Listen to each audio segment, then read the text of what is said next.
ખીચું હા બા. થોડુંક દૂધ આપ ને. દૂધ નથી, ખીચડી એમનેમ ખાઈ લ્યો. મારે ભગવાનને ધરાવવાનું છે ગણપતિ દાદાને, એટલું જ છે દૂધ. સારું હું એકલી ખીચડી ખાઈ લઈશ. હા જાઓ. આખો દી નકરું દૂધ દૂધ દૂધ ભગવાનને ધરાવવાનું કેમને દઉં? લાય કીશું પૂછું કઈ કામ હોય તો. કીશું હા બા. લાય કામ હોય તો કઈ કરાવું. હવે તમારું શું કામ હોય? તમારે કાંઈ કામ નથી કરવું, તમે શાંતિથી બેહો. હા, મેં મારી મમ્મીને બોલાવ્યા છે કામ કરવા. કામ કરાવશે.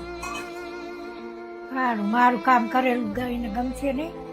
હા, કેટલું બધું કામ છે એક તો ને આમ માજી હેરાન કરે.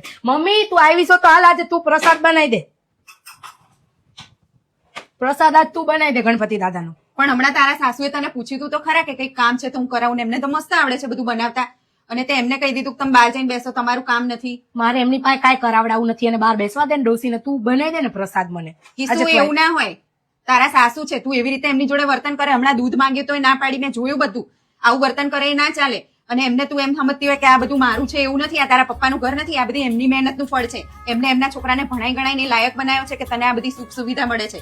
એટલે તું એવું ના સમજતી કે બધું મારું છે. એ તો બિચારા તને કઈ કહેતાય નથી, તે કીધું એટલે જતા રહ્યા.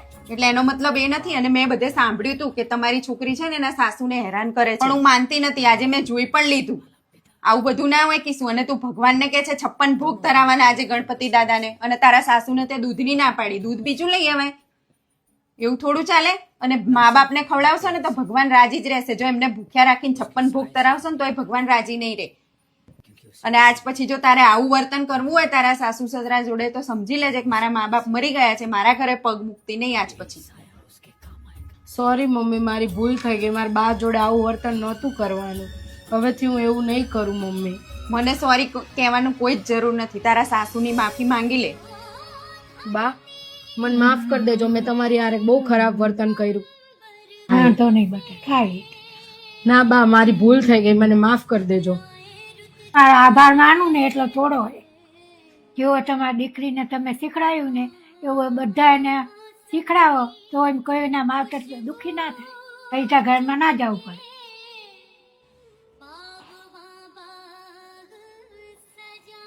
ભગવાનને 56 ભોગ ધરાવો છો અને મા બાપને ભૂખ્યા રાખો છો. જો મા બાપને ના સાચવતા હોય ને તો એ 56 ભોગ ભગવાનને નથી પહોંચતા.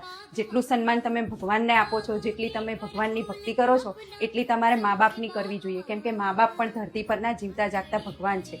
એટલે તમે 56 ભોગ ભગવાનને ધરાવો, પણ મા બાપને પણ એટલું જ સામે આપણે રાખવું જોઈએ. તો જ ભગવાન રાજી રહેશે, નહીંતર ભગવાન પણ રાજી નહીં રહે. જય શ્રી કૃષ્ણ.